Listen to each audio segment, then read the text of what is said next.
study of human rights at Columbia University. And I previously was the co-chair of our Two Sudans project.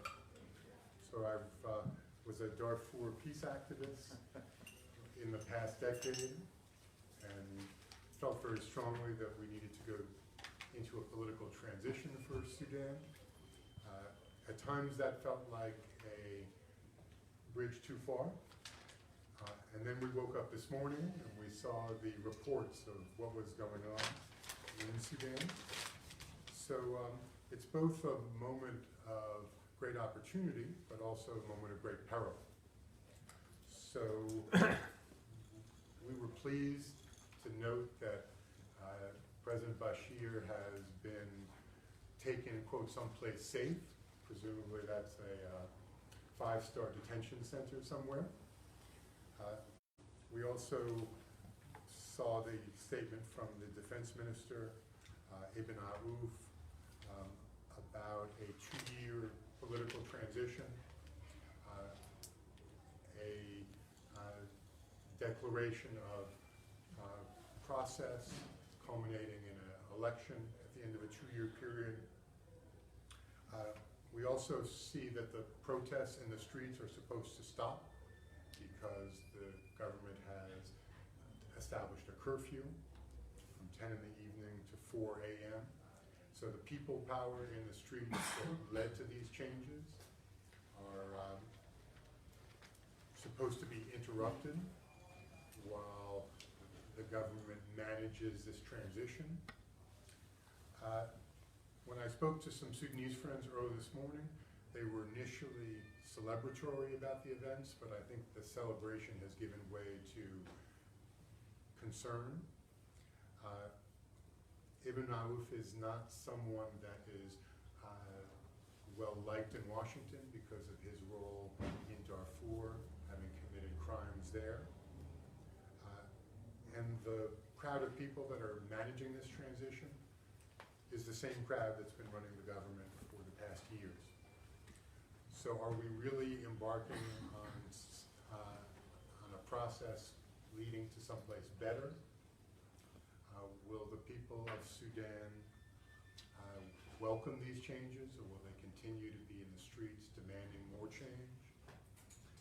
I don't know if you all saw the photo in the New York Times this morning. There was a woman named Ala Saleh who was dressed in gold hooped earrings and wearing a white taoub, is that the right pronunciation? Mm-hmm. And she was standing on top of a vehicle with her finger pointed towards the sky, and already that image has gone viral. When we think about iconic images, that will certainly stand out. Her strength, her beauty, her passion really define the spirit of the people of Sudan. And we hope that now we're embarking on a process which will lead us someplace better than where we have been. That's going to require some careful analysis, some discussion. The timing of our meeting today couldn't be better, nor could we be joined by 2 better experts than Suliman Baldo to my left and John Prendergast. I knew John when you were the director of Africa in the National Security Council under the Clinton administration, so that dates us both. You're also now the founder and leader of the Enough Project. I don't have all day to describe the accomplishments of Suliman Baldo, from ICTJ to Human Rights Watch to any organization that's been deeply involved in Sudan. Suliman has played a pivotal role. He's now also an advisor to the Enough Project. So we're very fortunate to hear from the 2 of you. If we had a prepared text, clearly it's been overtaken by the events of today. So I think we're going to just move right into a discussion, and then we're going to try to have an outcome to the discussion where we think a little bit about what comes next, what we as activists can do, and also what the U.S. government should be doing. But let's start by trying to understand better conditions on the ground. Suliman, I imagine you've been on the phone all morning with your friends in Sudan, getting updates. Yep. From From 11 Chile. p.m. Yeah. From 11 p.m. last night? Yeah, last night, non-stop. What we had since the 6th of April is the peak of a wave of protests for me that I represent as a people's revolution. And it's a people's revolution in the sense that it really represents the fundamental unlively forces in society. It's not just a political opposition movement.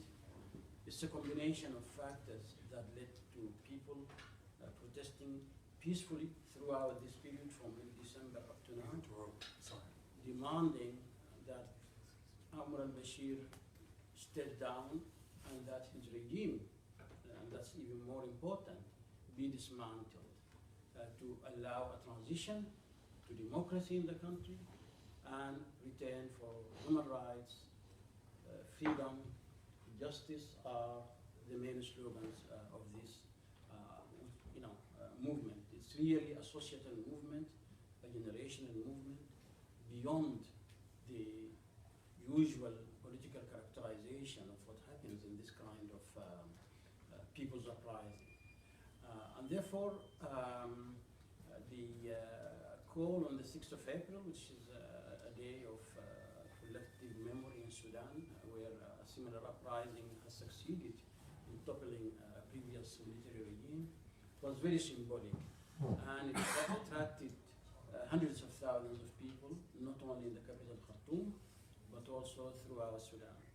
And the idea was to really put maximum pressure on the regime so that it relents for the army, seen still preserving some national character, to take over and technically end the regime of President Bashir. I believe the siege or the sit-in staged by these throngs of people around the headquarters of the army was just too much of a pressure on the regime. Signs of crack within the security system have started to appear. Attempts to disperse or break up the sit-in through violence have led to soldiers on the ground from the army spontaneously basically engaging the units that came in to break up the sit-in.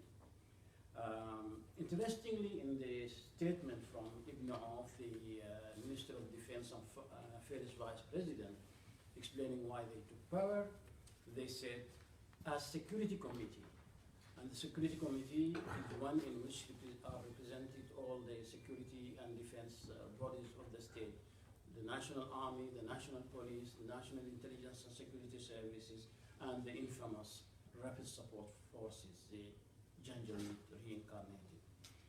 And they examined ways to break up the siege and the sit-in violently, and they were all, very catastrophic scenarios. And therefore, they decided to take power. He admitted it in the first statement from the coup.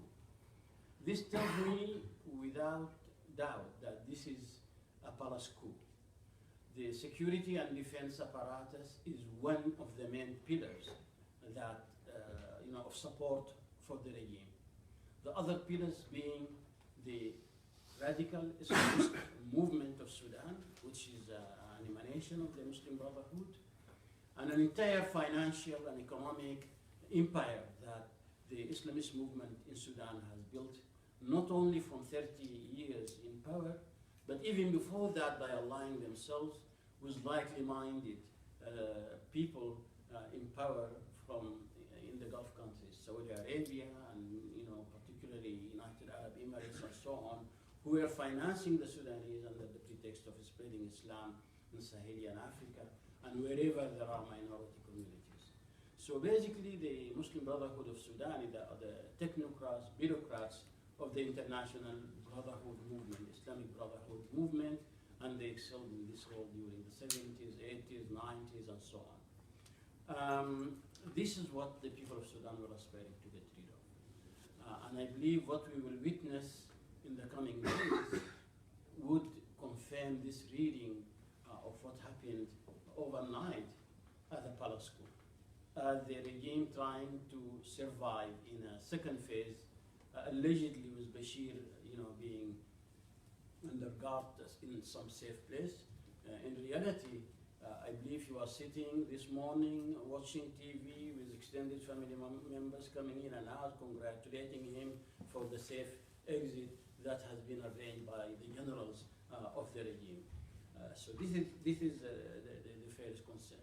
The second, the dynamics and the force of the uprising of the Sudanese population is not going to be, daunted or broken just by the military apparatus and the defense apparatus taking power.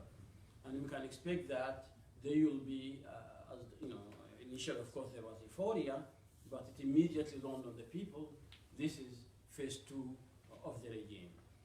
Therefore, there will be different forms of resistance, a continuation of the civic actions, non-violent, peaceful civic actions that the Sudanese people have been carrying out since the beginning of the current wave of protest. I don't want to go into too much detail, but I expect that there will be resistance by the population adopting various forms of civic opposition to the generals of President Bashir. Indicative of this, second phase of the regime, and I'll conclude with that, is that Ibn Auf announced a military council for a transitional period unilaterally, without reaching out or consulting or agreeing with the alliance of forces for freedom and change that has been organizing this protest.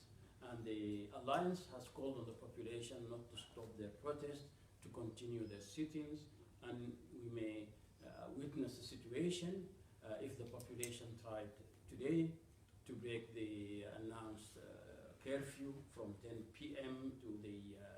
to 4 a.m. For a month, then all these forces acting together may try to use massive violence to empty the streets from these opposing civilians. So what they have not succeeded in doing, individually as multiple forces, now because they are together in the arrangement of the coup d'etat, they will be better coordinated to try and use violence to dispel the crowds. We can expect massacres in the streets of Khartoum, as soon as 10 p.m. Earlier today, and I'm very worried about that. I'll leave it here. Give us some recent history. From December 19th to the present, how did we get to this point? What was the role for the Alliance for Change and some of the technical associations, including the doctors' groups? Well, this is for me a swell from the grassroots, and everyone from the political actors and the professional associations and the alternate trade unions that came together under this broad alliance of freedom and change were playing catch-up in reality. The protests were really organized by the youth movement on the ground, by the women movement on the ground, by the population at large, through surviving form of civic action that have very long history and tradition in Sudan. People organize along many different forms, places of origin, places of work, places of being members of the same profession or members of the same promotion in college, and so on and so forth. The attempts of the regime of President Bashir over the last 30 years was to systematically break down all these forms of organization because they saw in them, and rightly so, a threat to the survival of the regime precisely. So let me just give you the example of the youth movement.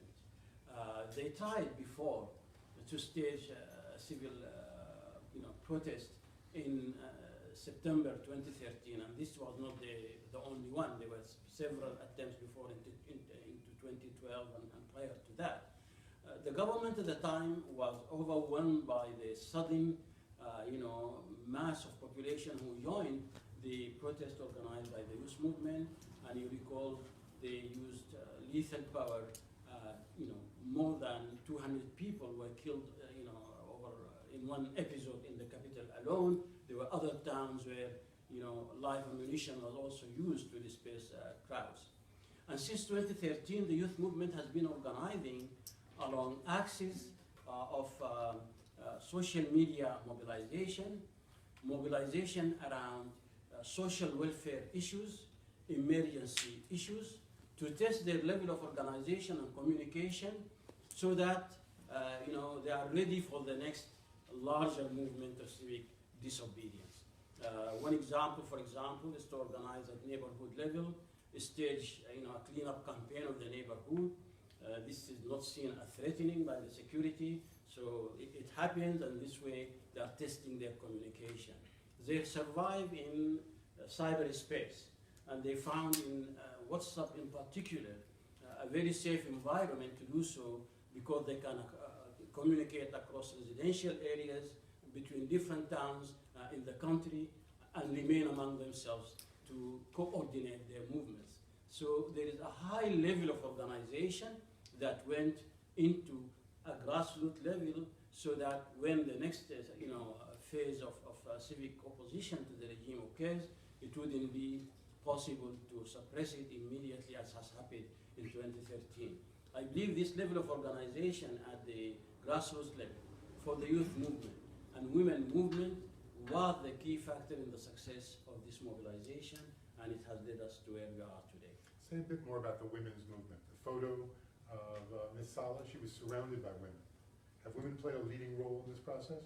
Definitely, when you have 3 decades of daily humiliation at the hand of the moral police, the Islamic police, imposing Islamic dress code, so to speak according to the public order law, in fact, it was a pretext for any policeman to sexually harass and humiliate women. We know about cases of flogging of women because they were not putting their scarf on their head as is required. Systematic rape has been used in Darfur, of course, in areas of conflict. But in the capital and in the urban centers, it is this kind of humiliation that has really enraged women of all ages and led to a determination that they should also be pioneering and participants in the push to overthrow the regime through civic disobedience. And I believe the role of women is very much captured in this iconic image that you referred to earlier today. So those who watched Sudan closely foresaw these events. Did the Trump administration anticipate this was happening? Did it play any role to bring us to this point? Well, first of all, thanks for doing this. Thanks for focusing for years, decades, David, on Sudan and larger human rights issues globally. And ironically, I met Suliman shortly after, in the mid-1980s, shortly after the Sudanese people rose up the last time to create change in their country. And here we are again, because the system eroded and corroded to the point of where people had to take a stand. The international dimension, including the Trump administration and going back to the Obama administration, is very, very important to assess. For the last 10 years, I think, at least, governments all over the world have lined up to try to normalize and legitimize this government, this regime in Khartoum.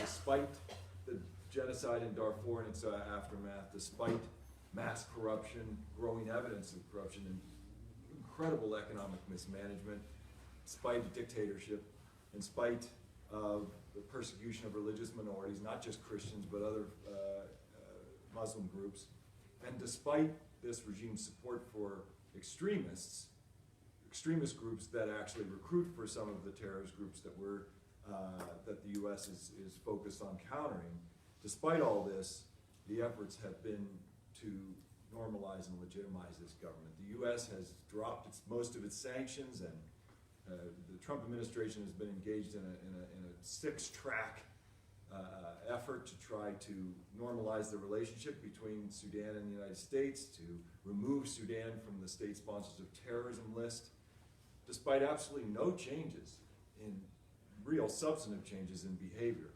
The European Union is actually giving money directly to the government, much of which is going to some of the militias that Suliman was talking about, who are, the purpose of which of the funding has been to contain refugee flows and immigration into Europe, but so much of the money has flowed to these parts of the security apparatus that are the most abusive of civilian populations and are now deployed in the capital and other cities and potentially going to undertake some of the kinds of human rights abuses that Suliman and all Sudanese are most concerned with. The Chinese, as we all know, have pursued a financial and economic relationship with Sudan that really needs to be understood, how much they have backed and supported the Sudanese government for the oil. The African Union has pursued a decade-long peace process that's largely a legitimization of Bashir's regime. The Russians are trying to sell arms and trying to make deals with the Sudanese on natural resources, and the Gulf countries Suliman already covered have been no help at all and probably undermining. The one constituency that stands up and has stood in the way of this regime has been the Sudanese people. And I think that's an extraordinary thing, despite complete abandonment by the international community, from going back 3 administrations in the United States and throughout the world. The people have rebelled in numerous areas militarily in Sudan. They have organized resistance campaigns, the kinds that Suliman and David talked about. They've exposed the regime's corruption and human rights abuses at grave risk to themselves. And as we've seen now, they've protested and organized social movements that before have been sporadic and not sustained, but now have reached sort of that crescendo, that tidal wave. And finally, there's a tiny crack in the wall, this 30-year wall that has been constructed, this violent kleptocracy, this system that is designed to loot the state of its resources and repress all independent voices. Finally, a crack in that. So now, and I think the bulk of what we'll talk about, is the international community has a second chance to get it right in Sudan and to aggressively confront a potential continuation of that form of governance and to support the reform elements and the protest elements and the social movements that want to see change in Sudan. Have those movements been nationwide, or they've been largely based in Khartoum? Well, they started in the regions and then reached the capital. So they have been nationwide. The sitting was declared for Khartoum. There was a lot of international coverage, particularly in the Middle East and news channels and so on. But there have been similar protests and sittings in Port Sudan, in Khashmal Girba, in Niyala, in Western Sudan, Dongula, in the north, and so on.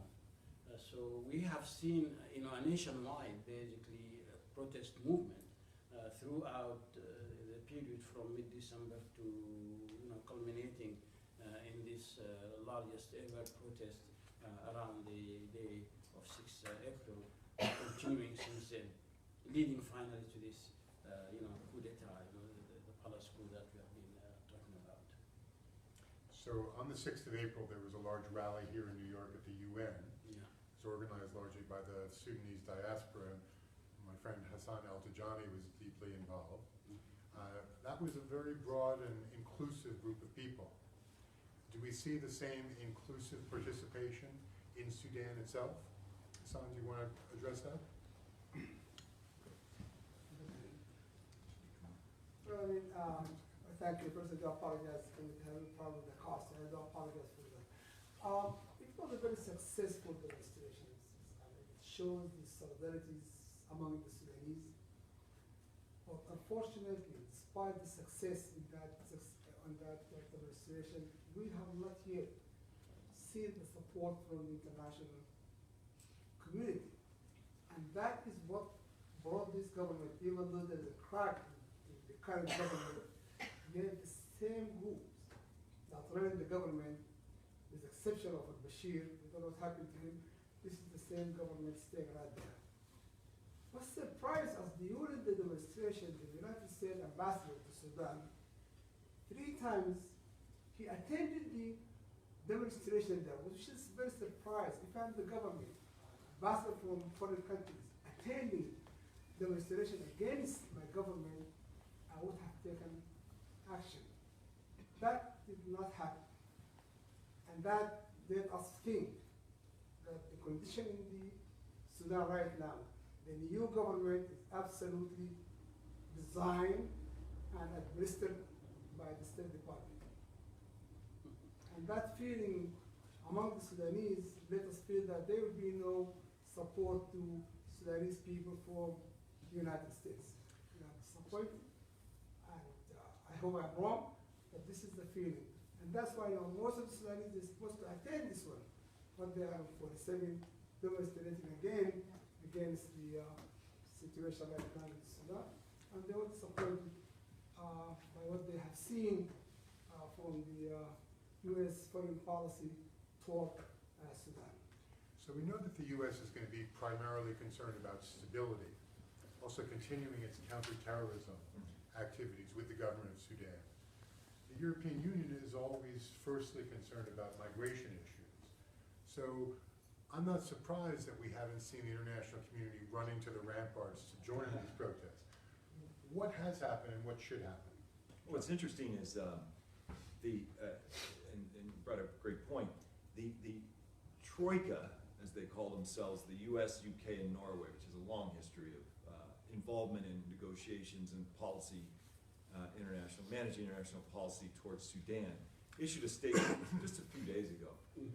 And you know, it seemed innocuous enough, but if you read it closely, what it's saying is, and this is before what happened the last 24 hours, is, you know, we call on the government of Sudan, this particular regime, to manage a transition to democracy. This has been an ongoing call going back to Bush and Obama administrations. The idea that the current regime and the system which it represents, this violent kleptocratic system, is capable somehow of evolving the political construct sufficiently to allow for free and fair elections and a real decentralization of power. I don't think that's possible, but they sent that signal yet again, right at the height of the demonstrations.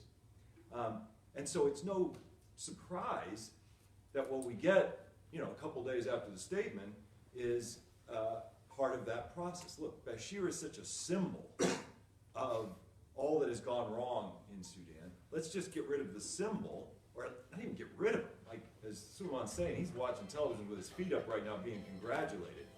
So, but it's somehow to neutralize the sentiment, the international sentiment that's negative towards Sudan by deposing him symbolically in this palace coup and continuing the system.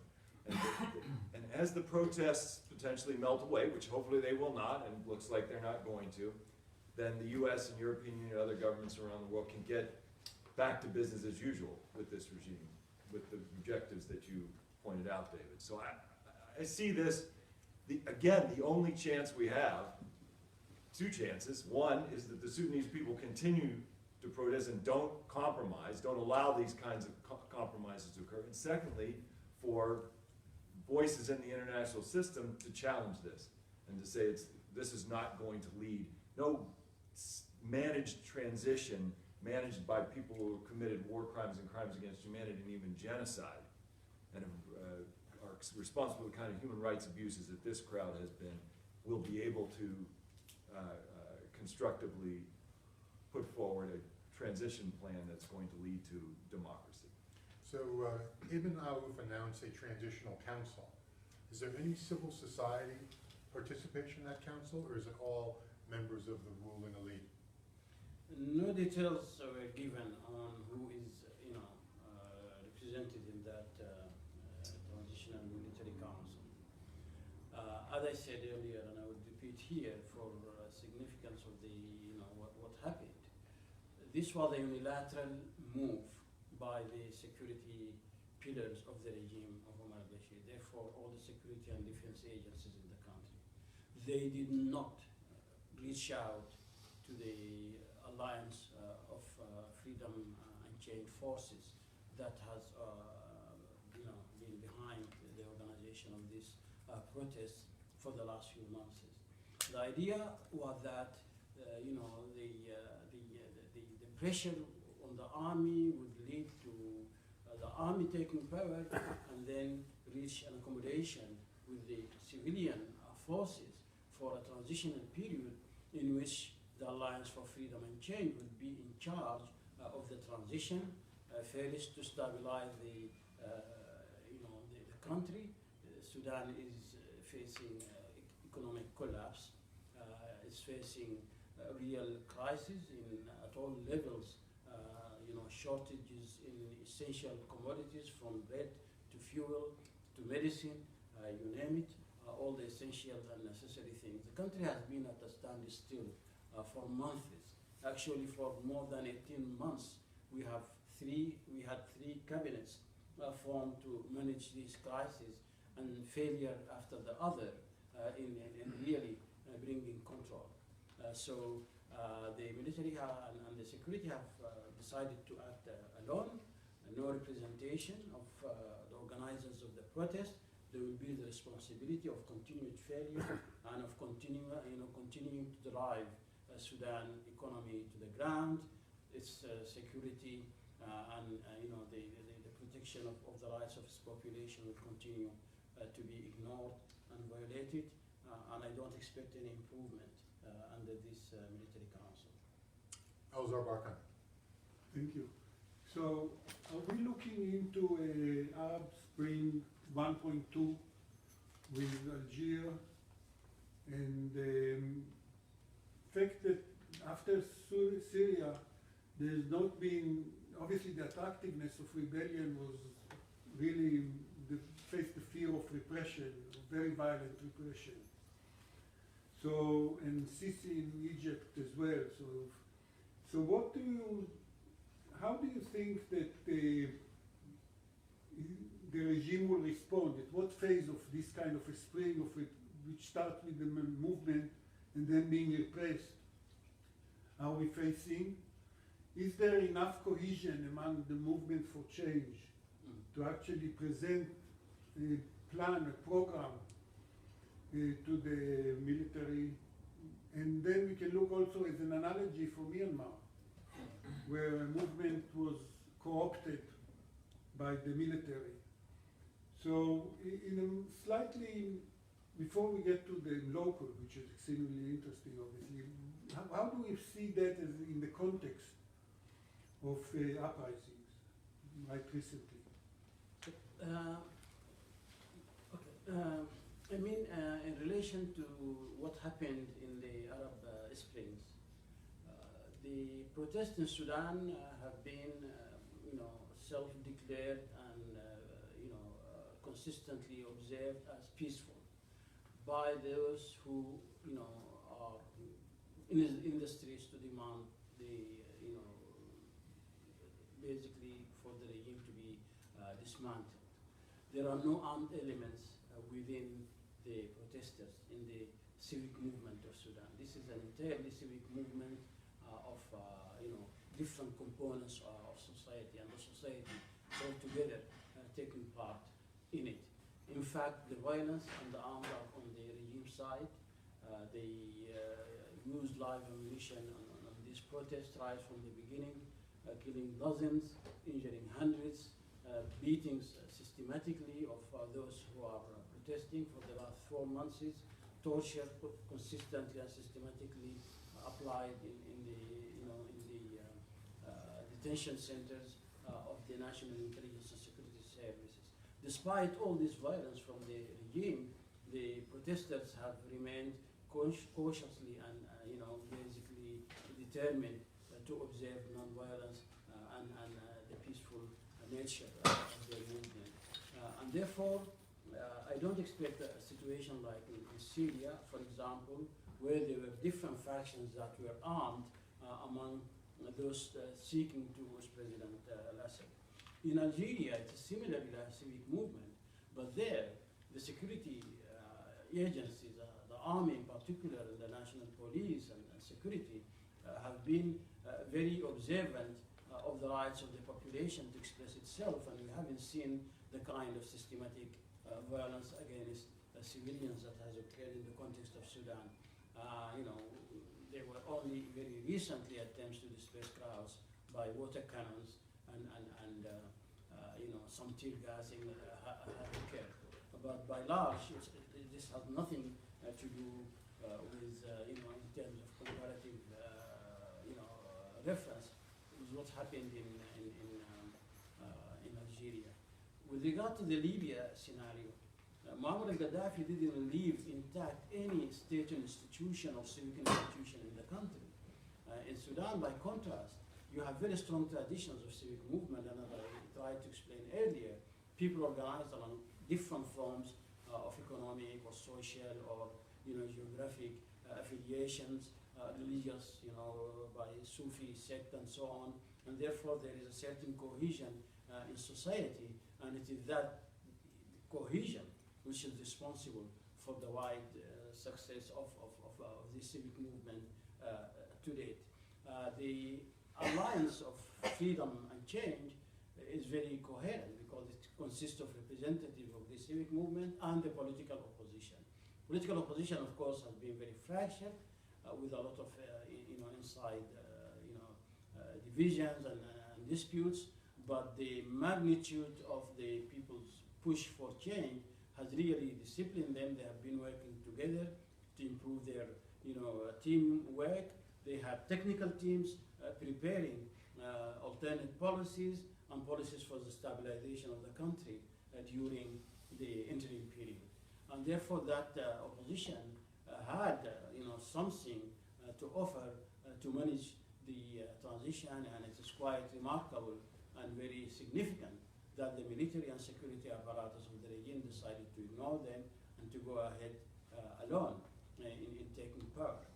This doesn't augur well, and we will have a period of continued destabilization of Sudan because of that. And let me just underscore Professor Barkan's point about Burma. Mm-hmm. You create the appearance of a civic and democratic transition, but the military is calculating and working behind the scenes to manage those events and plotting its return to power under a different guise. Yeah. In order for there to be a real transition, those who committed war crimes and genocide need to be held accountable. So let me ask John if you have any thoughts about questions of accountability and what's going to happen with the indictment of Bashir by the ICC. John? I'd like to bring a chair up to the table if you don't, can I borrow this chair? I've got notes that I have to put down. Thank you very much. John, why don't you take my chair? Take my seat. Sorry? Take my seat. Oh, thank you. All right, David?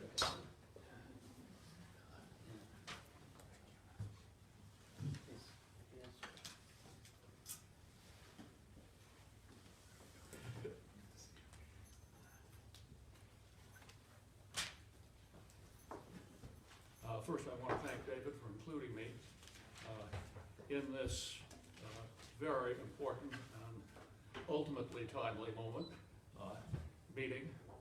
The issue of the International Criminal Court in this arises from the general issue that David mentioned, which is that we have a vast panoply of ICC, International Criminal Court related crimes, but we also have, and I think this is the foremost issue, the question of Bashir himself. We've had this curious situation, which John Prendergast has made us very familiar with, very to address directly, which is that on the one hand, we have had countries all around the world seeking to have close, profitable, politically and financially relationships with the government of Sudan. And at the same time, we have these governments agreeing that they will not accept Bashir in exile. They will not accept him as a visitor. These are the countries of Eastern Europe, sorry, not Eastern Europe, the European Union, and in Latin America, and in countries just to the south of us, for example, like Mexico. So, countries deeply interested in doing business and having close relations with the government of Sudan, and at the same time taking the position that they will not accept as a visitor, the head of government. Now, this hasn't been uniform. Bashir has been able to go to several different places that are members of the International Criminal Court. He went in particular to Jordan, which was condemned by the court. Jordan has now appealed that condemnation, and that appeal is now before the appellate chamber of the court, which is headed by the president of the ICC. We have here, in many ways, a classic international scrambled situation.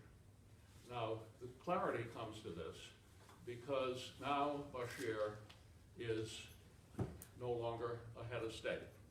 So you don't have to take into account his status as a head of state if you want to have a close relationship with the government of Sudan. That has now been split off. So the question now, which is before the interim government, presumably, is what to do with him. They, at least for the time being, have not decided to kill him. So we have the situation dealing with a live Bashir. They have that situation. And the issue then becomes in very broad categories under which there are many sub-options. Do we send him into exile with the possibility that he may continue to make a nuisance of himself in various ways for us in exile?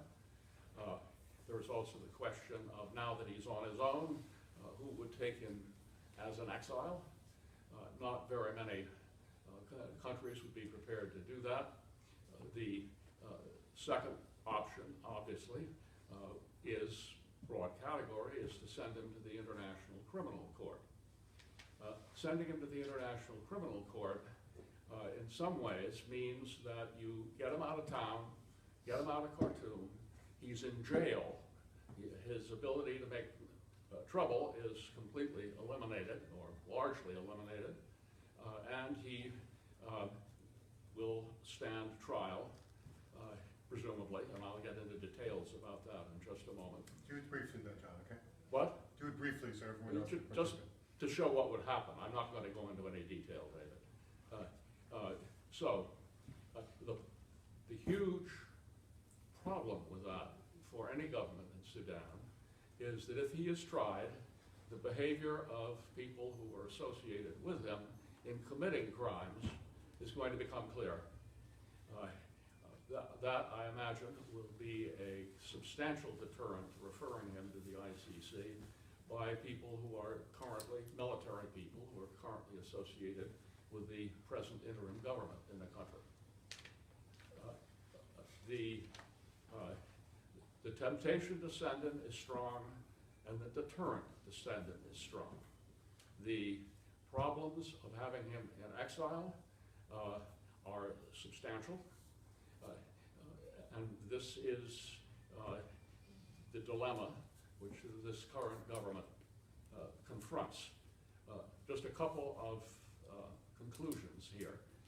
There's no problem about the court's jurisdiction. That's been conferred by a UN Security Council resolution dating back to 2005. The court has jurisdiction if it can get hold of him, and they recognize that jurisdiction in creating an arrest warrant for him. Getting him to The Hague is be very important to the court. He's been a source of embarrassment, an indication of the court's weakness over the enforcement of its orders.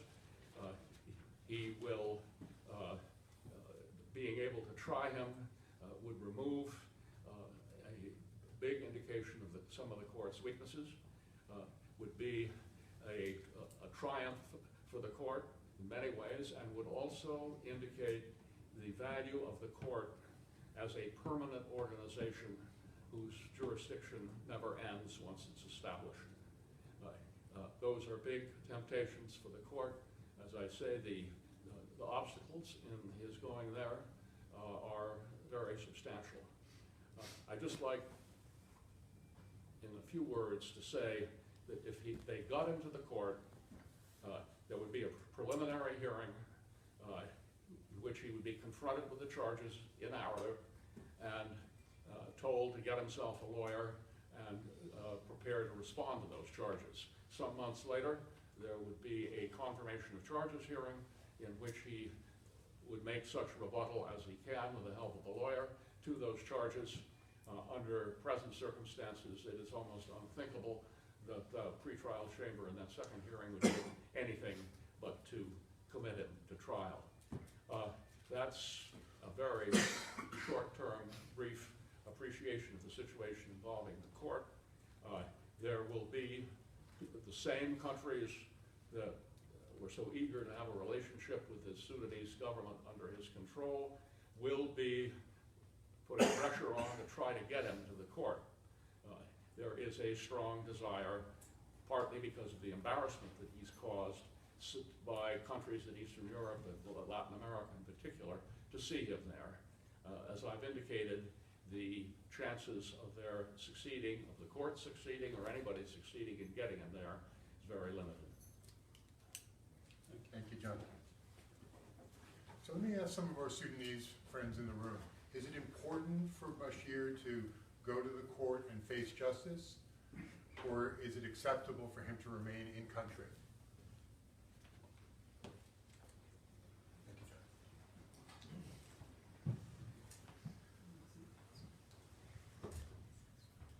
Hassan, do you want to? I'll stay here for a minute, yeah.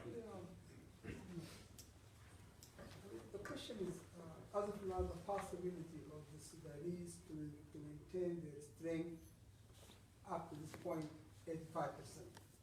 The possibility of the people to maintain that strength days from now, in a situation like this, maybe less than 50%. And that is where we are very concerned that the country might face a very dangerous war.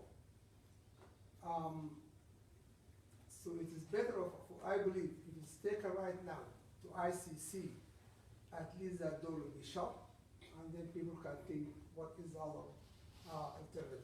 But at this time, I believe it's strong that he should be taken to the ICC. So Hassan has raised the specter of renewed violence. Is that a concern that you have, John? Absolutely.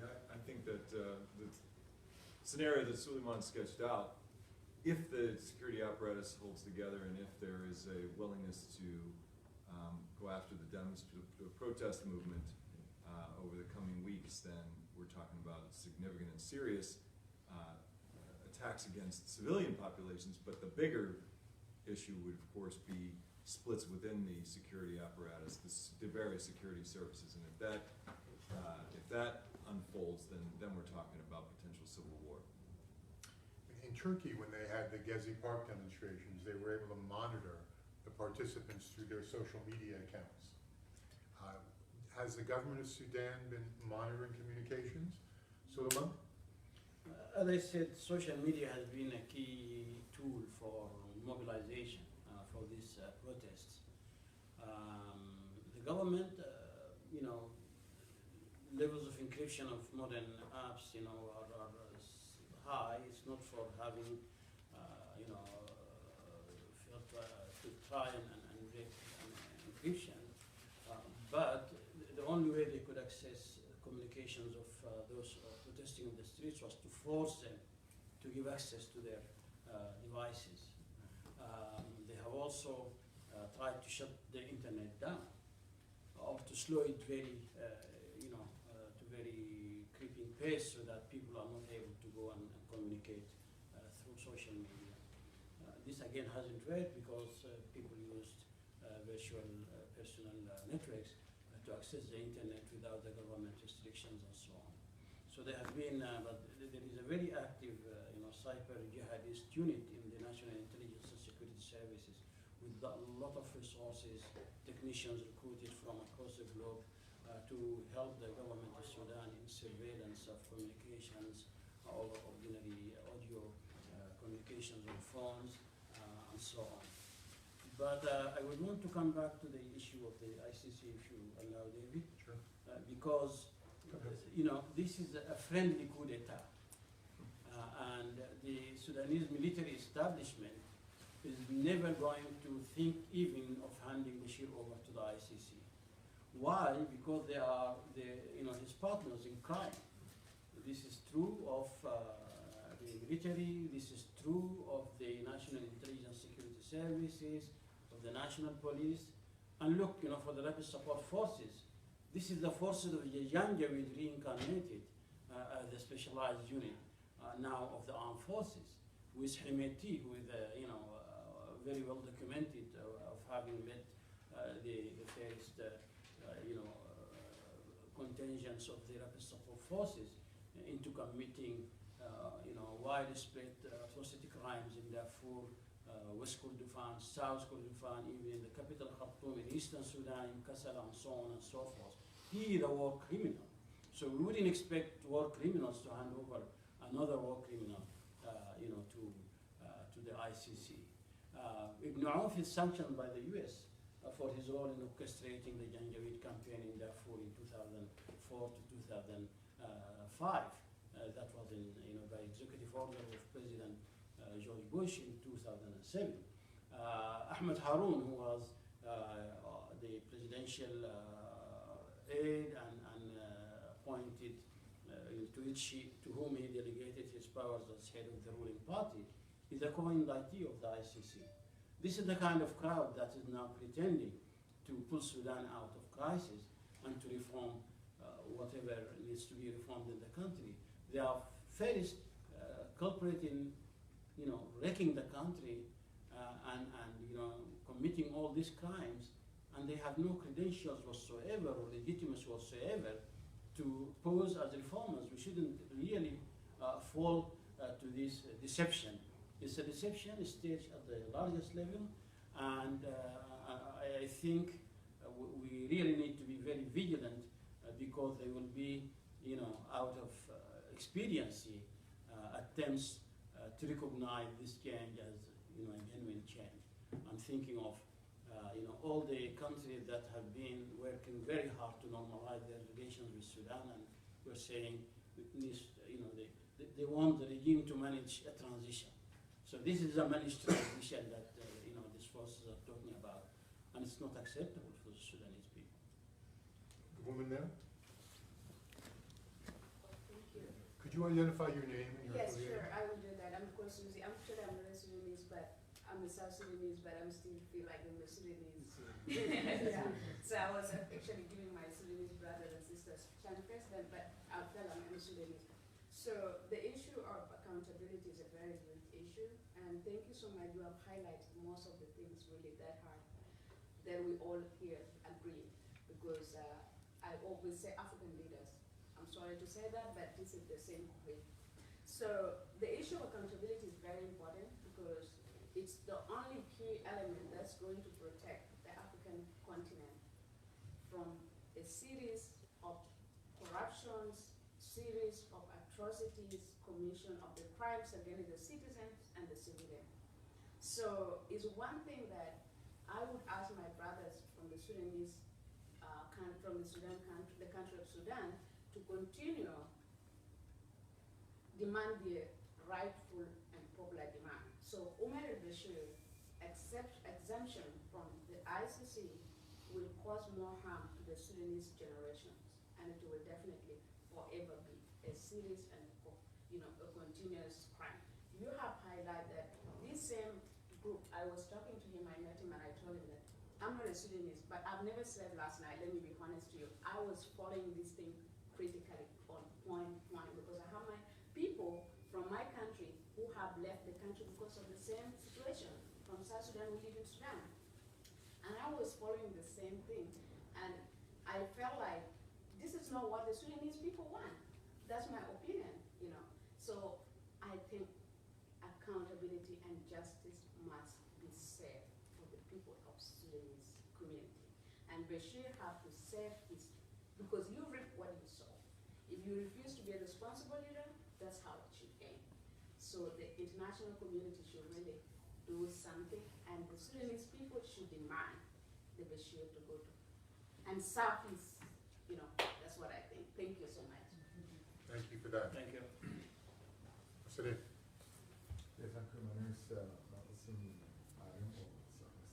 Sudanese name, first of all, I would like to apologize to Mr. David that most of the people that are supposed to be here today went at front of the Sudanese mission in the United Nations to protest against the military coup that reproduced the NCP again to the people of Sudan in exchange of the Sudanese people revolution. So everybody right now at front of the missions and they miss this important aspect.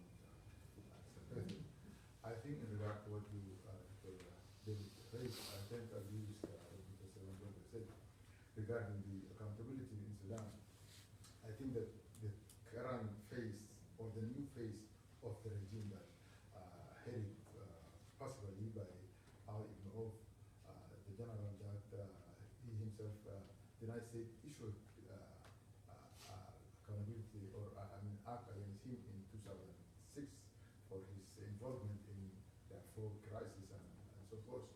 I don't think that this military group will sentence or send al-Bashir to any kind of justice. We don't believe that.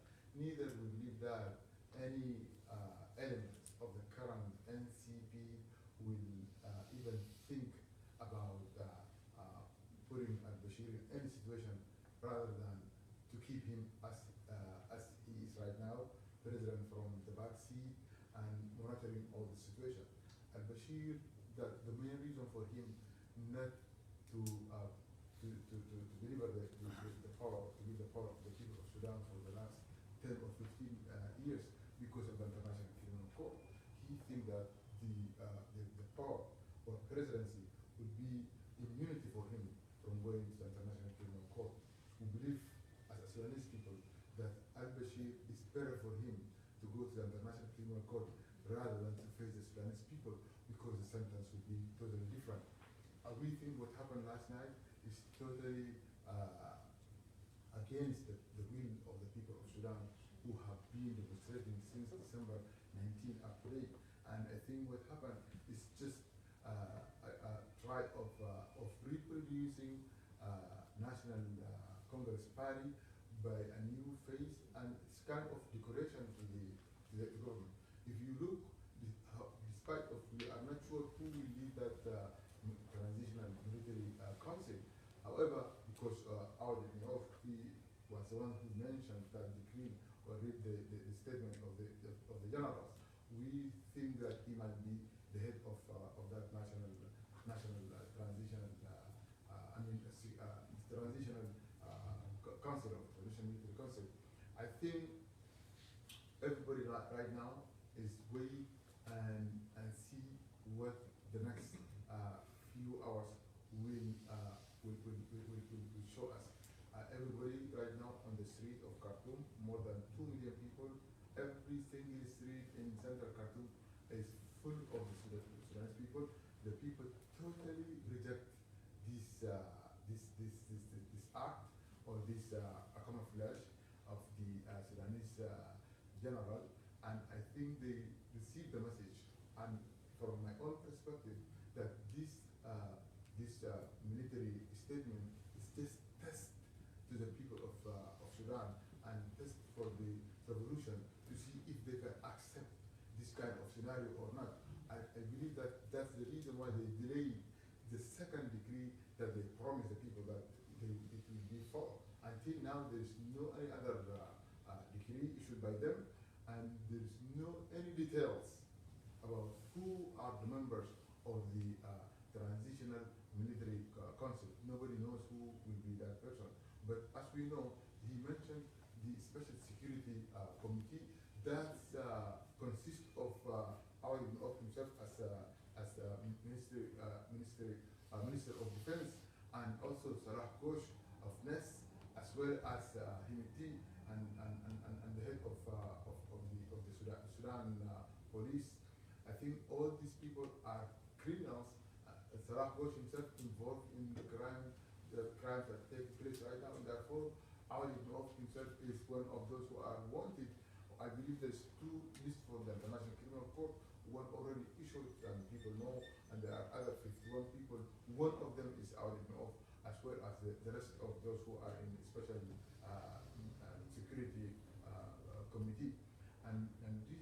total, stolen steal for the Sudanese revolutions. I think the coming hours and maybe 24 hours will show us what is the next situation in Sudan is going to be, the political development, or whether this will continue, whether the people of Sudan will resist this kind of military coup d'etat, or what is going to happen.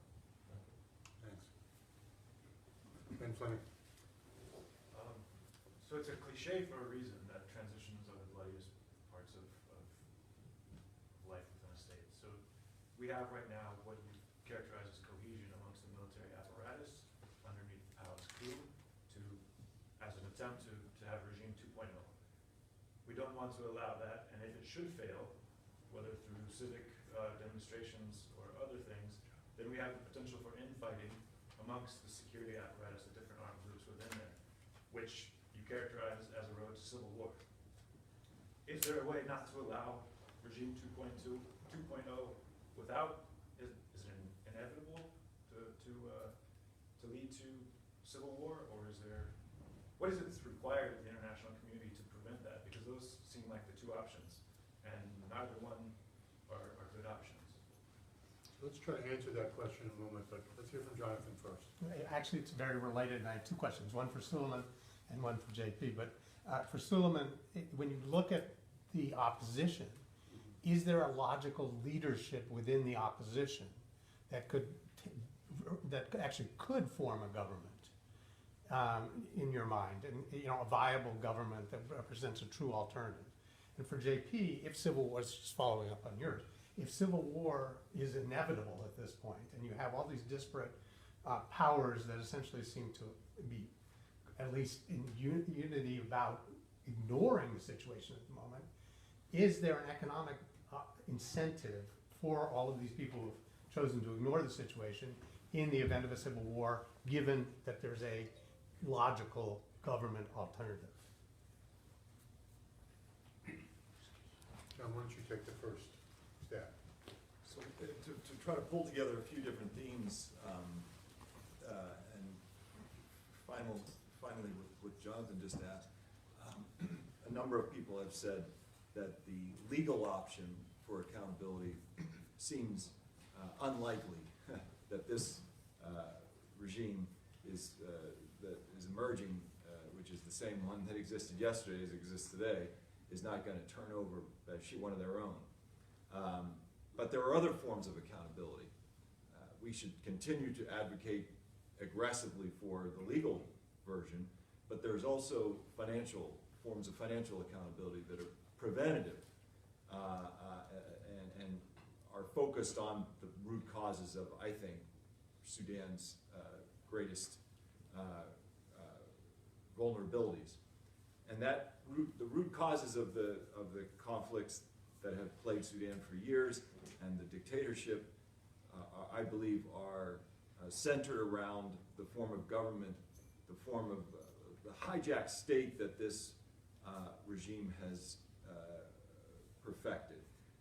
It's a small group of people at the top who, with their commercial collaborators, as Suliman talked about, some of the people that have benefited from the monopolization of the economy, they have captured these institutions. We're reading a lot about state capture these days, about what happened in South Africa under Zuma. This is a great exposition of how a state can be basically hijacked and sold off to the highest bidders. In Sudan, we have a form of violent kleptocracy, different than South Africa, in which it uses extreme violence against independent voices and against opposition to maintain this looting machine. And it's a looting machine. I mean, they have externalized billions of dollars in the form of natural resource wealth in the country over the course of the last decades. And I think that therein lies the biggest vulnerability of this regime.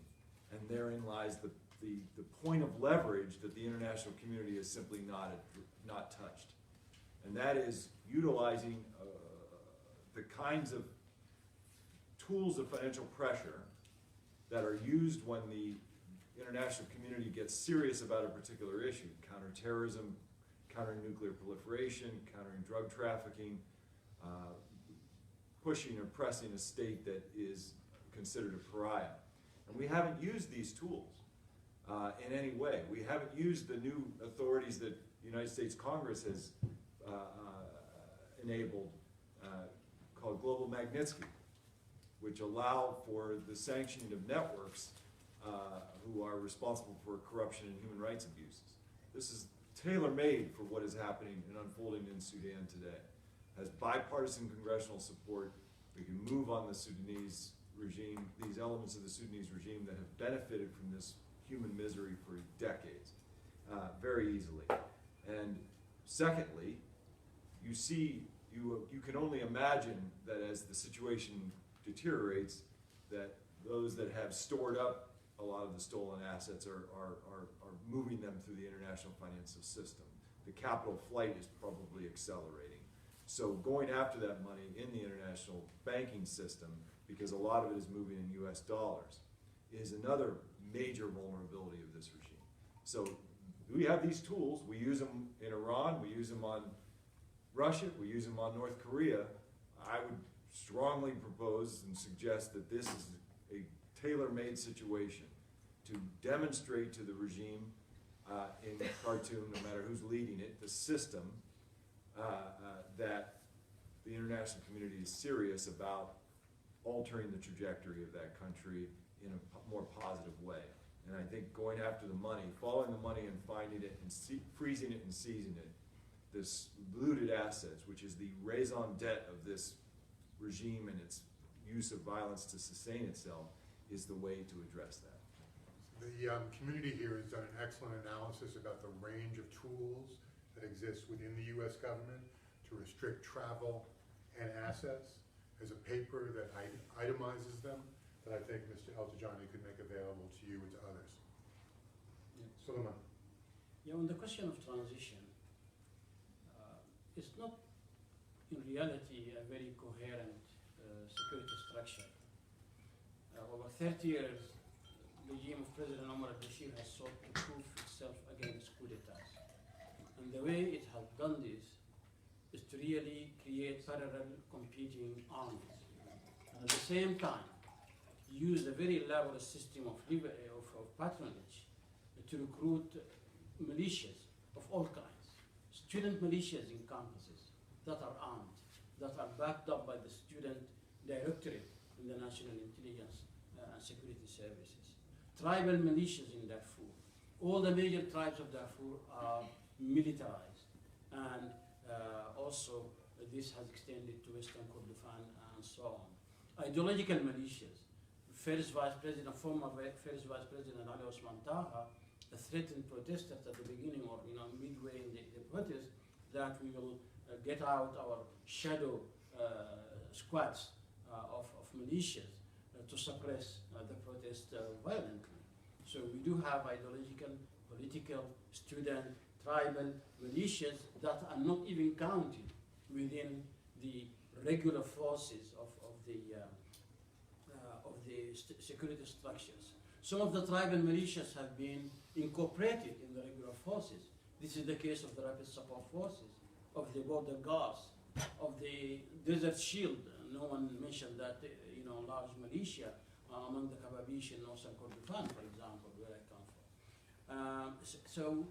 It is, out of probably self-preservation that they are coming together to protect all the benefits that they are reaping from this patronage system as security actors for the regime, and to salvage, the interests of other actors who are in the economic hijacking and appropriation of the state assets and the national wealth of Sudan. It has been privatized to the Islamist movement. It's traders and businessmen, and it's the larger families of those with the most access to the inner circles of power. So this is a very volatile situation. It's one in which the regime is trying to survive under this guise of a coherent takeover ordered by the military to keep Bashir away. It's Bashir 2.0. That's what we have now, and this is my personal conviction. This wouldn't work because what we have seen is not a traditional form of opposition from political parties that are competing to power and want to remove Bashir's regime so that they can take over. The real nature of this protest is a societal protest, is a generational one, is a gender one. And these are forces that are real and alive, and people really have enough. The best way out of this, if you want a safe transition, is for the international community to really use all its leverage. And they do have a real leverage, because the economy is totally collapsed in Sudan. That leverage could be an economic. We need really a broad-based transition in which civilians are responsible to introduce a stage, a transition to democracy, to political, institutional reforms, to economic reforms, to upholding rule of law, which is totally disregarded, under Bashir 1 and Bashir 2.0, and to really allow, in a reasonable period of time, elections so that the Sudanese can choose their own governments. Without that, we will have a continuous crisis and a failed state on our hands very soon. So it's really up to the international community to be up to this challenge, and instead of seeking expedient solutions with Bashir 2.0, supported by Egypt and the access of Saudi Arabia, United Arab Emirates. Sisi was in Washington a couple of days ago. He had discussions with President Trump. He's doing a great job. Yeah. I mean, Sisi is getting away with all the killings that occurred in Egypt because of the strategic importance of Egypt for the interest of the competition for Middle East, Red Sea and Horn of Africa and all what's going on there. And Bashir is hoping that he will benefit from that example and he will get away with, again, renewed and added crimes as Sisi is getting away with. It's again a worrying situation. We are not out of the woods yet. We could still have, very violent and armed confrontations on our hands, not between the civilians and the symbols of power, but among all these competing, armies and security and militia forces that the regime has really cultivated and grown over 3 decades. So this is a grim picture, but it's the reality of what we are facing now. Do you want to weigh in? Yes. First of all, David, John, Suliman, thank you so much for what you do for Sudan. I appreciate that. My name is Mohammed Saki. I'm Sudanese American from the state of New Jersey. I want to talk about just a few things.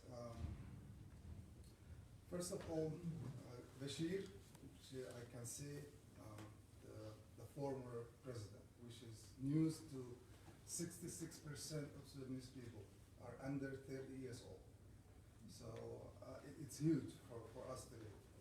Bashir, we were able to remove Bashir in about 5 days sitting in front of the army headquarters. So I believe Abnov, which is the journalist, called him ABA. He's the new nickname. We can remove Abnov and his team, absolutely. I want to say about the ICC. I'm personally born in Khartoum and consider North for many people in Sudan. But the situation has put in today by Bashir, for us, no one involved or no one chose that division to be there. Bashir systematically committed crime in South Sudan, first of all, and it's a one country. Now it's politically two, but we are one nation for thousands of years. I wouldn't deny that at all. People want Bashir justice. I don't believe he will survive maybe 10 minutes if he was captured in Sudan. So the ICC will be the best option. We need to hear what he was doing in Sudan, why he did that, why he's systematically killing people and dividing the social fabric of Sudan, because now there's people who think a lot of people are against them for no reason. I mean, we lived it in Sudan for thousands of years until this guy show up.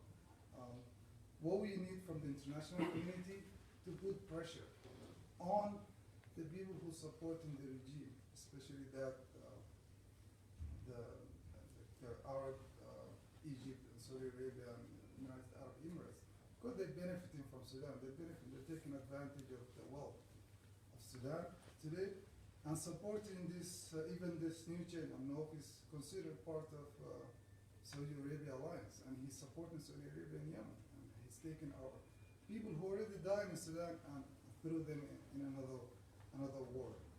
About the social media, I want to point that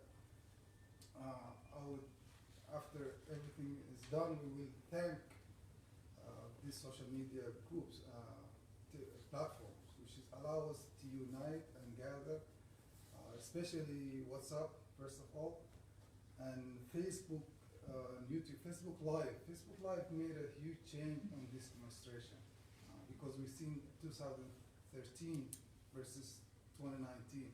It's a huge change. However, because I'm in technology and telecommunication, still there's about 12 million people with smartphone in Sudan, and we're talking about 40 million in population. So, and all there've been many tries of having a TV channel. Imagine that for 30 years we don't have independent TV channel for Sudanese people, and the last attempt was a few weeks ago, but it was killed by Egyptian owned satellite. So that's again one of the support. The regime is, according to Citizen Lab, it's an organization in Canada, a regime acquiring advanced tool to monitor social media and spy on activists, which is a reality today. The last point is for transition and rebuilding. We demand like a quota system that for the government itself, not for the like the Congress person. Is, let's say, appoint 3 members of the government from the 6 states, and this way we guarantee all states, with especially consideration to areas with the crisis, Baldo, Blue Nile, and Darfur.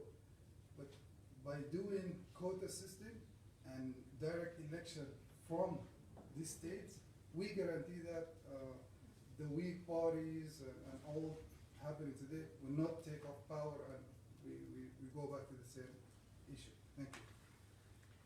So we heard from our previous speaker, there are 2 million people gathered in the streets right now. So they're clearly violating the curfew that was imposed. What's going to happen in the next few hours? Do we expect there to be a crackdown, or are the security services just going to look the other way? What do we think is likely? Yeah, I think the military generals waiting to see the reaction of the Sudanese street about their statements and the military coup. What I think that the street totally rejected this military coup that brought again same faces of the National Congress Party to the front seat again, so that they can rule us for another 10 years. That idea totally rejected, and that's why every single body get out of his home or her home today does not return back yet, because they think this is kind of fooling and stealing for the Sudanese revolution. I don't think the military generals can just try to crack down these people by force, at least at this stage, because they themselves looking for recognition from the streets, from the Sudanese people. So I think they will try to approach the leader of Freedom and Change Forces to discuss with them some sort of transitional government that consists of military and civilians. If that scenario does not take place, I don't think this situation will continue or will last for long. I think these people can force their will by march into the presidential palace or even into the military headquarters command in there. Also, there's news coming from Sudan saying that there's a huge differences inside or among the military generals and leaders, especially those who are not on the top of the military. They think this is kind of a camouflage.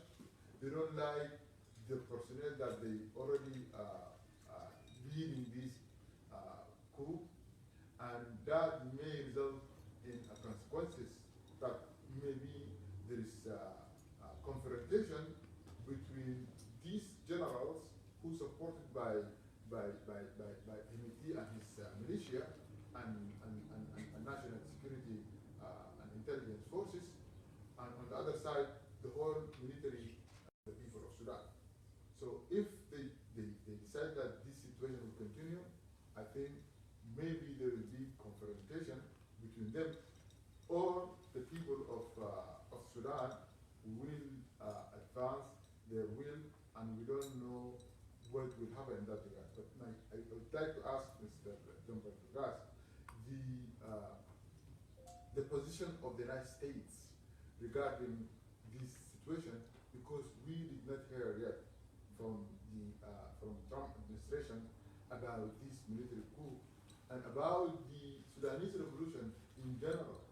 I did not see any strong statement talking about the revolution of the Sudanese people and whether this revolution demands which should be respected by the Bashir administration or not. I also heard that President Sisi, when he came, I think 2 days ago to Washington, he tried to market this military coup to Trump administration. Thank you. So let's give John a quick answer, and then we'll go to you. Has the U.S. responded? If not, why? And what is the right response? If they did, it would have been while we were talking here, but they're evaluating this constantly, the situation, and because there is no pole of sort of focus within the administration, like there has been in the previous 3 administrations with the special envoy. You know, the Trump administration decided not to pursue having a special envoy. Makes a big difference. So you have a real split and incoherent policy process that doesn't react quickly to fast evolving events. So we'll see palliatives and pablum from the State Department over the course of the next few weeks, I'm sure, that will simply say, you know, don't attack the protesters, and we'd like to see a managed transition to democracy and this kind of stuff. It doesn't really, you read it and you don't really know what it means because they don't have a clear strategy yet. And so I just think the Trump administration has not prioritized this. The office that focused for, again, over the last 3 administrations that have focused on Sudan and South Sudan has been whittled and whittled down.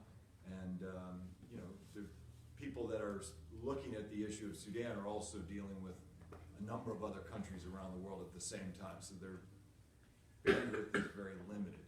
So you get these sort of basic knee-jerk responses temporarily as they try to decide what to do. But the focus, and David said it earlier, you know, the folks in Langley, the folks in CIA know what they want. They want to maintain and expand intelligence cooperation. And that's what they care about. And so how can that piece of the U.S. government ensure that nothing else prioritizes human rights or democracy or anything else that would potentially jeopardize that in the short, medium run? want to say anything more about that? And you've had a lot of discussions with them, sorry. Yeah, I agree entirely with this analysis. There haven't been really high-level focus in the U.S. administration on Sudan, and I mean even at the Africa level, and that is very concerning, definitely, particularly in a moment like this, where an entire state and nation are at risk of further destabilization and a descent in armed chaos. This is what I see as possibly happening. It is true what you mentioned, Hassan, in regard to tensions within the military between the mid-rank and lower rank commanders who really, in a way, decided to side with the aspirations of the people and to protect them physically when they were under attack over the last few days since the 6th of April, sustaining casualties themselves, and what is happening now.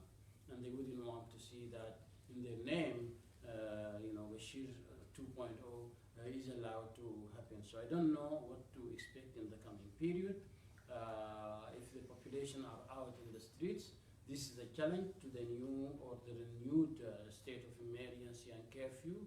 I would know the Minister of Defense who announced the military made a very vague statement at the end of his intervention that we are requesting the population to please tolerate the extreme security measures that will be undertaking, and no one understands what he's referencing there. But I think the new regime would try to mete out a lot of harsh and violent responses to attempts by the population to break the curfew and to break the state of emergency. So trouble coming ahead, and I hope I had other positive messages to communicate. I have none, unfortunately, at this time. Yeah. So we've received in Colombia over the years all three of the previous special envoys for Sudan. Yeah. The fact that there is no special envoy today is a gap in policy making. So one of the advocacy positions that we could be taking is calling on the U.S. government to appoint a special envoy. Since we don't expect the executive branch to be responsive, we can work through members of Congress to adopt resolutions and statements calling for such. Thank you. My name is Helen Olafsdottir. So I just came out of Juba in Khartoum, where I was working for UNDP. I don't work for the UN right this moment for a few days, so I can say what I want. You're welcome here. No, I just want to echo the things that are being, because in the grand context of the region, I think what we were seeing was a normalization of Bashir as an actor in the negotiations of South Sudan, empowering him to be more of a legitimate kind of a leader seen in the context. And I think it was really interesting to see how the State Department, at least in Juba, was sort of very disengaged from the things happening down in South Sudan. And then Bashir leading this very strong effort in South Sudan, which everybody sort of was very thankful for. I think people are freaking out, quite frankly, because of Libya, because of South Sudan, the role that Bashir was playing in that negotiation, and what happens next. And I think there are a lot of people, including the Chorgas, I think you said, they're not necessarily all that keen to see that country fall apart. Because as we learned, you take the strong man away, and all these different factions are going to be potentially at each other's throat. And I think this is what people are really afraid of. So I'm quite anxious about, I think the only way forward, I don't think we're going to see a strong international support immediately on this. The people, it's the numbers, it's the people that have to stick to it, because I think these people have learned from Egypt, and I think that the regime 2.0 have learned from Egypt, and they're like, well, you see, the former president is sitting in a fairly comfortable position, it's doable. Look what South Sudan is getting away with.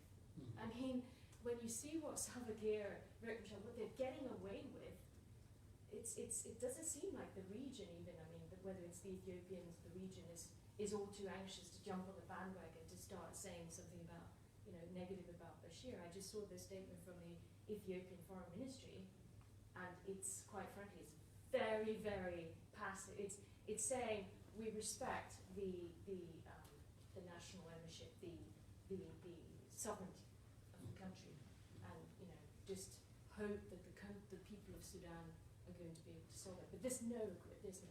People are actually freaking out because they don't want this country to fall apart. You've got the extremism all ready to creep in, and we're dealing with Libya as it is, and those weapons flows in that context is so fragile. So I just wanted to. And we've lived through a humanitarian emergency in Sudan over so many years. Yeah. The idea that these events could trigger instability, resulting in more massive population movements. International community is not equipped for this. UN is not present. It's limited Darfur. The mandate is not even in Khartoum. It's got nothing to do with I Khartoum. think we should say that even that limited mandate in Darfur is now being rolled back. So Exactly. the UN system is ill-equipped for humanitarian or political tasks. The RC is not going to say a goddamn thing because they're going to be very, very scared of being POG'd like the last RC. This woman here. Hi, my name is Laura. Well, thank you very much for having this conversation. So my connection to Sudan is I was born there, actually in '64 when the October Revolution was.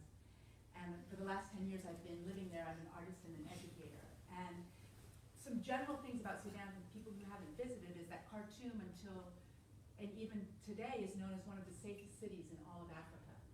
And also to know that the strong women's movement that has orchestrated a lot of what is going on in the streets, that is not new. It's not present. It's not present today.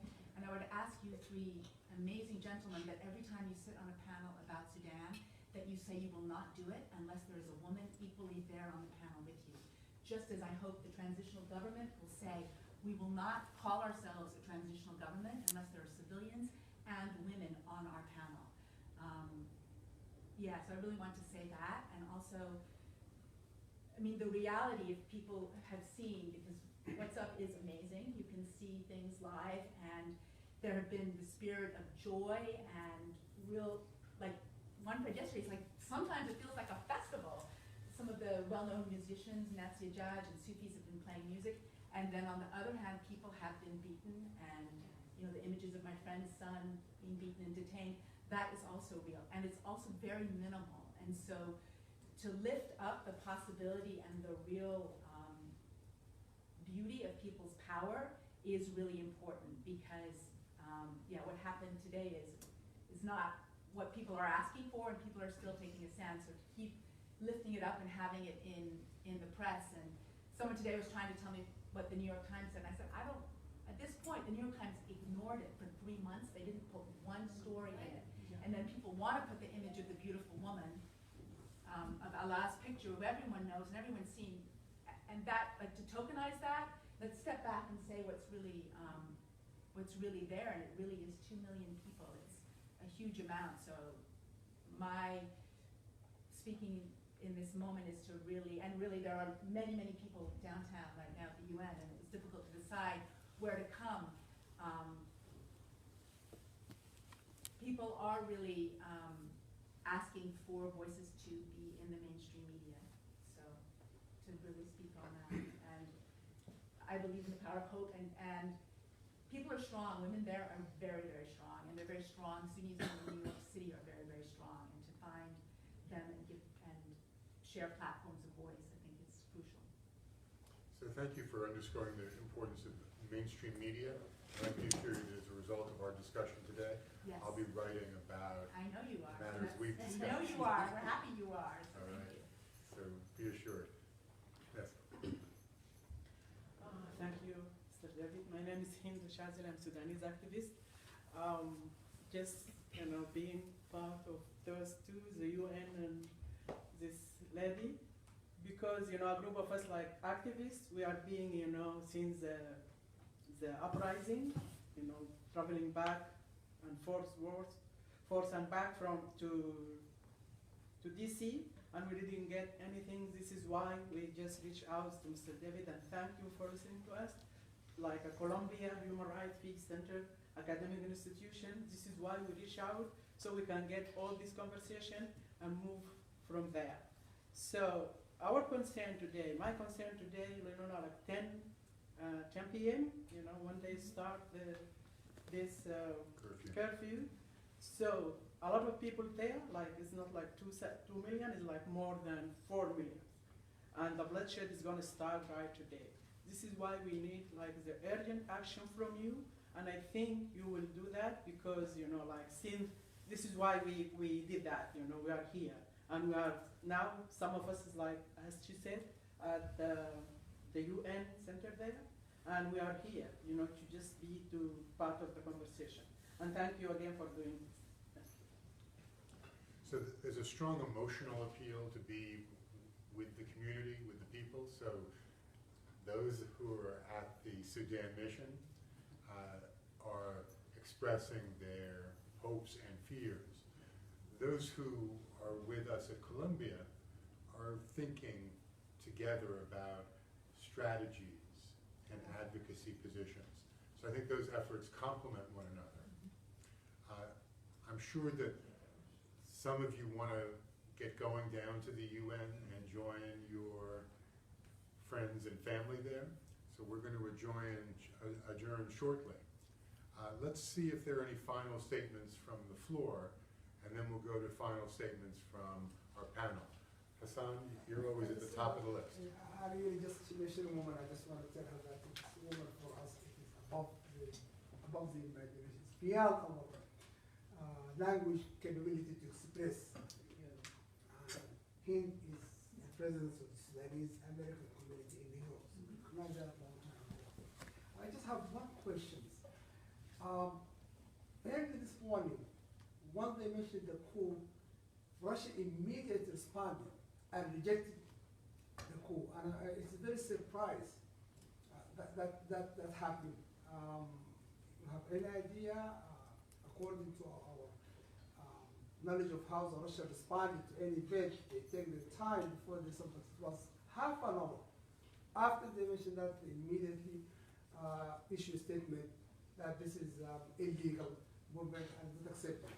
Even though Bashir himself came to the power by a military coup. So have any comment on that? Thank you. John? A quick point, and I'm sure Suliman will want to say something. Just quickly, that Russia seems to really be aggressively expanding its ambitions in Africa in a few tentpole countries, and I think that Sudan is one of them. And the idea of basically trading its military support for access to raw materials is the deal, and they're pretty blatant about it. And Wagner Group and other paramilitary entities that are affiliated with the Russian state have deployed to these kind of pseudo-mercenaries have deployed to places like Sudan and Central African Republic and other countries in Africa, and it's very worrying. This is completely outside of the rule of law. They have no interest in conventional international relations. This is a power play for minerals and resources and prestige and influence. It's a strategy that Putin seems to be pursuing in the absence of any real sort of economic, political influence. This is a way that he can wedge himself back into the conversation and get some financial windfalls out of it through largely illicit raw material exploitation, using the one thing he has a surplus of, which is military force, whether it's equipment and personnel who have lots of experience undertaking counterinsurgency operations in Chechnya and other places. And you can deploy those people. They are appreciated by dictators all throughout Africa, so there's a market for it, and he sees that and he's filling it. We should note that Russia recently dispatched warplanes to Venezuela as an affirmation of its support to Maduro's regime. And its continued engagement in Syria, Tartus and Latakia, is also a statement of Russia's interest in projecting power and extending its near abroad. Do you want to add anything? Should we keep going? Just to mention that, this is an example of, what I would call oligarchs of the world unite. So this Wagner company is actually a private security company, a private army, with very intimate and close links to the Kremlin and to Putin, and the head of Wagner company is very close friend with Putin. So they are an extension of and projection of Russian influence, which is now aggressively advancing in Africa. There is an arrangement from Wagner to provide security services and advice to President Omar al-Bashir, and we have seen them holding this so-called peace process for Central African Republic, where they are also present, supporting the government there, providing arms under UN mandate and protection for what it is, and then getting mineral concessions in Central African Republic, mineral concessions in Sudan. We have seen their trucks, basically shadowing the protests in the earlier phases, most probably to advise the regime of President Bashir on how to basically, try to survive this protest, and by using security approaches that they are more expert in, and so on. Wagner president flew Omar al-Bashir in his own personal business jet to Syria to break the isolation of President Bashar al-Assad. So there are many intimate links that have been developing over the last few months, and I believe if they rejected the coup, it would be because of an initial, basic reaction of panic that the individual with whom they have arranged all these interlinkages and security arrangements and mineral concessions and all the rest has been removed. In reality, has it? This is the regime surviving, and Bashir would always be there pulling, these puppets according to his own, determination, and probably would even surface up as a guarantor of the transition that this group would put together. So I wouldn't see it as basically principled rejection of a coup d'etat.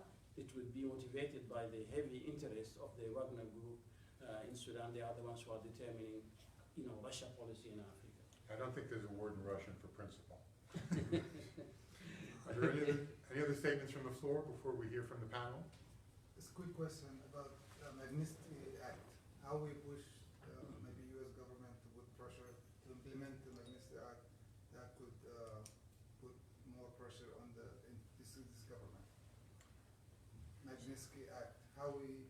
So that's an executive branch Right, decision. yeah. If the State Department wants to identify How we push an individual for action under the Global Magnitsky Act, it can do so. If the executive branch isn't acting, an initiative can come from Congress, but the Global Magnitsky Act is quite deliberately global in its scope, so any individual who's responsible for either human rights violations or wide-scale corruption can be actioned under Global Magnitsky. In the case of Sudan, we have a long list of individuals who meet both those criteria.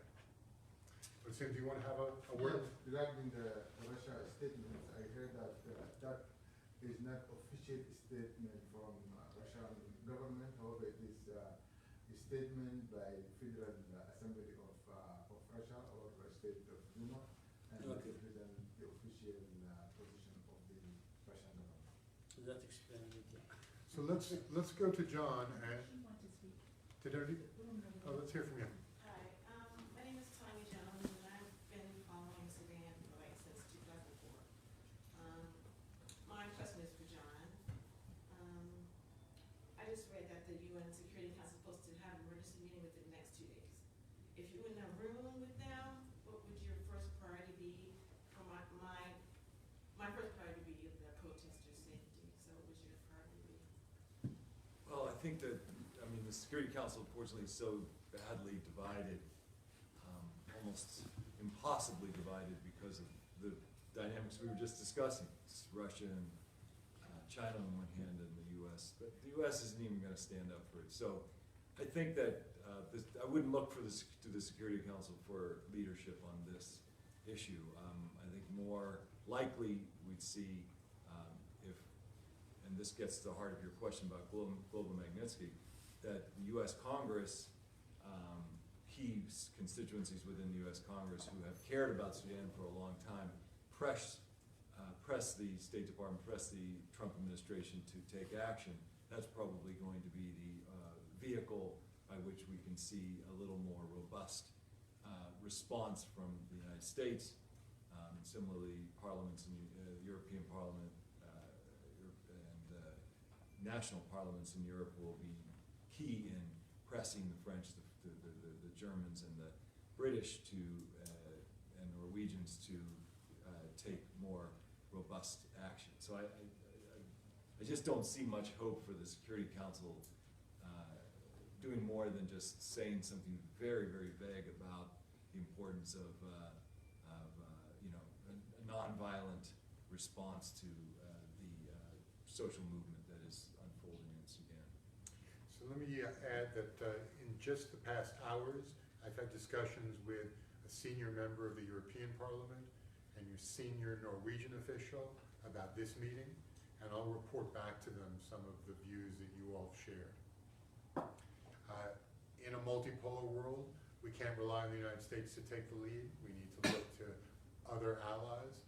I do think, though, that the Save Darfur movement that was birthed in 2004 was a remarkable example of grassroots civic initiative in the United States to hold Sudan accountable for genocide of Darfuris. I think that network has probably been dormant, but it could be reactivated, so that's something that we should look at. So with your permission, let me ask our panelists to make final statements. We'll start with Suliman. Yes, in regard to removing the strong man and the risk of destabilization that occurs, the strong man, the strong woman today in Sudan are the people in the streets. And what is happening today is removing them from any participation or role in determining the future of their own country. And therefore, this is a recipe for destabilization. This is a recipe for a never-ending crisis in Sudan. We do have to convey this message in our advocacy as activists, as policy centers, and as academic centers, that really what is needed is a transition in which the people take control of their own destiny, of their own future. And without that, there will never be an end to the failed state of Sudan. John. And sort of the flip side of the coin, the international dimension to supporting real change and transformation in Sudan, I think, you know, we've talked, I'll just sort of collect the elements of what folks have described as important and necessary next steps. If there was a more robust and relevant international policy towards Sudan and towards this moment in Sudan for the United States, for the European Union, for the United Nations, for others that care about what's happening in Sudan, I think you want to see a much more robust diplomacy connected to the generation of real leverage, aimed at system change. The idea of replacing one leader or a few leaders at the very top is rearranging the deck chairs on the Titanic. I think this is a time for a focus on real systemic reform and institutional reform. The diplomacy needs to happen, and you talked about it, David, by much more senior diplomatic folks being deployed to Sudan at this moment. And I think that, you know, a much less important country to the United States, Congo, through a push by Congress, managed to lead the United States to naming a special envoy for the Democratic Republic of Congo. I think the same could happen for Sudan. So I think that a renewed push for a special envoy who has a history with Sudan and understands the situation would be a helpful thing, because that day-to-day, hour-to-hour diplomacy is just critical, working with allies from around the world. And then words and physical presence don't matter much if you don't have leverage.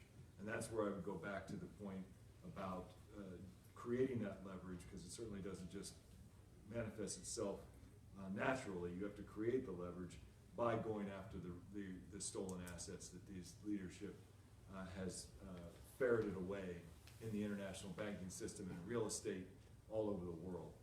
It's vulnerable, it's a massive point of vulnerability for this regime. So using the global Magnitsky authorities, using anti-money laundering measures, and working with the global banks who, if there was a advisory from the US Treasury Department to watch out for capital flight of stolen assets from Sudan, they would do it. So this is something the Treasury Department would do. We're in dialogue with them about that, and hopefully they'll do it. And then you get the bank compliance officers all looking for this, and they're willing to freeze people out of the international system. That's real leverage that can back up the diplomatic efforts. And we have to ensure that the United States doesn't go forward with this normalization. I can very easily imagine that this administration, because of its desire to just continue to have a little driblets of counterterrorism cooperation, would normalize its relation and remove the Sudan from the state sponsors of terrorism list, which would then free up Sudan to have all kinds of debt relief and other forms of assistance. Like that just can't happen in this context. So there is an agenda of that in which the U.S. and other countries could build leverage to support diplomacy, to press and push and cajole and drive change in collaboration with the protest movements. I think it's possible. Are the odds there? No. But that's where people like us come in, pressing and pushing on our members of Congress and those people in the administration that actually care about the situation, using the social media channels that we have, the writing that folks like David and others in this room do, I think can make something of a difference. But the real change is going to happen because of this social movement that is building and unfolding as we watch in Sudan. And that's where the hope is, and that's what we need to invest in. So we all agree that we need to have higher quality and more consistent monitoring of what's happening. We need better reporting to the media and to policymakers. This can't happen, though, in an ad hoc fashion. It needs to be systematic and consistent. So one of the outcomes from this meeting that Colombia will consider will be the creation of something called the Sudan Transition Monitoring Mechanism, where we will regularly research and review events in country, prepare reports and distribute those reports to our networks of activists and media contacts. That's something that a small university on the Upper West Side can do to contribute. We wouldn't be able to do any of that work without the know-how and the wisdom of our friends John and Suliman, as well as the enthusiasm and friendship and contribution of other friends in the room like Hassan, Motsim, and others. So without you, we are just a single voice. Together we are a cacophony demanding for freedom and change and accountability. So I'd like to thank you all for coming. I'd like to thank Suliman and John for being here, and we'll continue the struggle until this job is done. Thank you.